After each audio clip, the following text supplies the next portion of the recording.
It's got more horses than Indy has laps. Big old treads like they stole parts off a steamroller.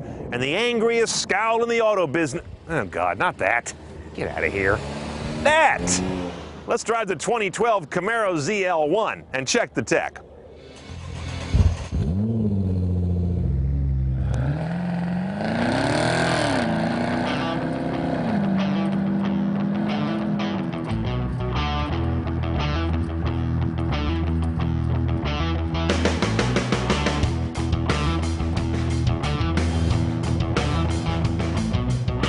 Now, the ZL1 is pretty standard Camaro stuff in the cabin. If you've seen a Camaro, you've seen this. Nothing changes dramatically. You do get some mouse fur up here on the dash, and you get a cluster of gauges that's very complete.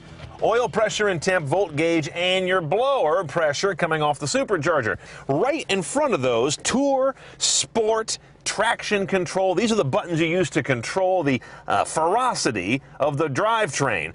Which notice, though, because we have the automatic grown in 3, 2, right? You don't have launch control. Only the 6-speed manual on this car has launch control for getting out of the hole as cleanly as possible. But it kind of doesn't matter because this car is 0.2 of a second faster with the 6-speed automatic. No gate on it. You go back to drive or you go to manual. In manual, your paddle impulses stick. Now, this head unit is the head unit. You cannot get an LCD traditional navigation head unit in this top-end Camaro. Some will say, who cares? That isn't the point of the car. Others will say, it's the top-end Camaro. Give me the choice. I think I'm in that camp for the most part. Your entertainment choices are AM, FM, satellite radio. No HD radio in this guy.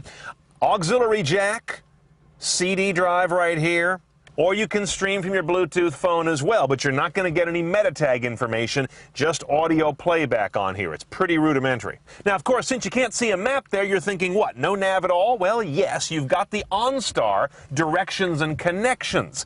That's a plan you subscribe to. Hit the button, talk to the operator, which is now automated, and they'll feed you rudimentary directions on here and on this center display. Now, I just find that using OnStar for navigation is really cumbersome. I don't want to talk to the operator, shoot me. And if I'm talking to the automated system, all too often the thing rings and doesn't pick up like 4 times today alone. Then you've got a language issue. Here in California, lots of streets have complicated Spanish-based names. Maybe you're in one of the parts of the country with American Indian-based names. It doesn't get those things well. Sepulveda and Issaquah just kind of make it nutty. Now, the last thing to notice about this car, if you haven't already, is the fact that it's kind of like driving a tank. High belt line, low roof, you got this gun slit you're looking out of, aka the windshield, and the car feels very tall and square when you're in it as well. This all adds up to something kind of disconcerting to me, but that's a matter of taste. Oh, thank you, Chevy, for doing the speedometer right. So many cars today go to 200 miles an hour on the speedo in a tiny little arc that means you can't tell 50 from 60. It's like a couple needle whiffs. Here, they spaced out the reasonable speeds, see that? And then took all the ones you're never going to do and compressed them over on the right. Finally. Oh, one more give back because we don't have a color LCD, we don't have a good home for the rear view camera. As a result, it lives up here on the left side of the mirror, filled with chromy glare. Didn't really work for me that well, though it does have trajectory prediction, which is kind of slick for a little guy like this.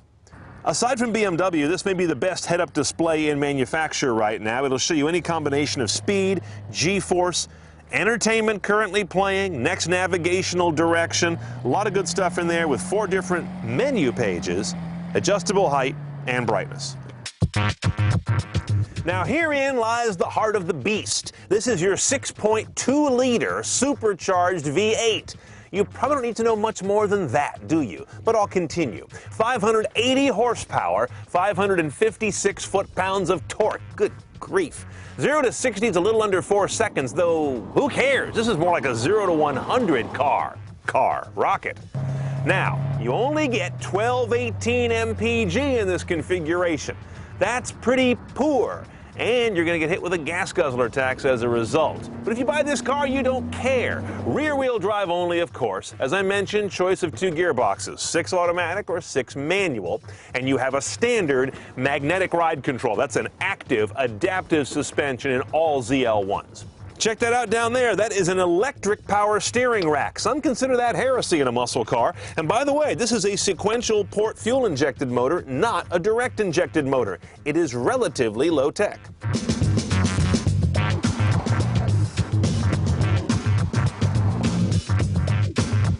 So what do you say about a car with 580 horsepower, treads this big, a huge supercharged 6+ liter V8? What am I going to tell you? I mean, it's fast, and it's a hell of a lot of fun in kind of an unrefined way.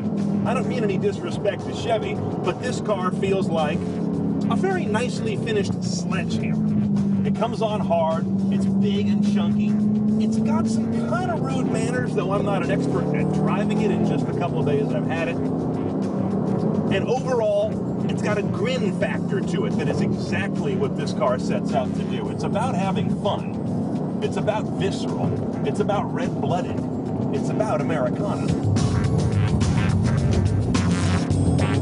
The power is ungodly as you can imagine. Look, I'm on a tight autocross track. I can't begin to utilize what this car can do. And that's one of the fascinating things about it. You can buy a car now for about $50,000 that does so much more than you could possibly exercise. This is a wonderful era for those who love horsepower. The ride on this car, as you can imagine, is firm, but it's not the most jarring I've driven. It's actually fairly comfortable, certainly at speeds like this.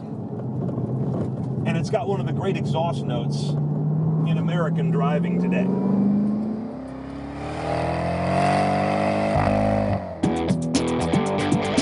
Okay, let's price our ZL1 should you be so inclined. $56,300 delivered, but that also includes a $1,300 gas guzzler tax. You're going to pay for your fun in this guy. Now, the options to take it further CNET style are limited, as we talked about. Sunroof, $900. Purists are going to say no. Then we've got another $1,100 to get the premium sound with the dual powered subs, in case those exhaust tips aren't music enough to your ears. The only other option is around $1,200 for the automatic transmission. I can be convinced on automatics these days, but not on this one. It's kind of muddy, and I really want to drive the manual.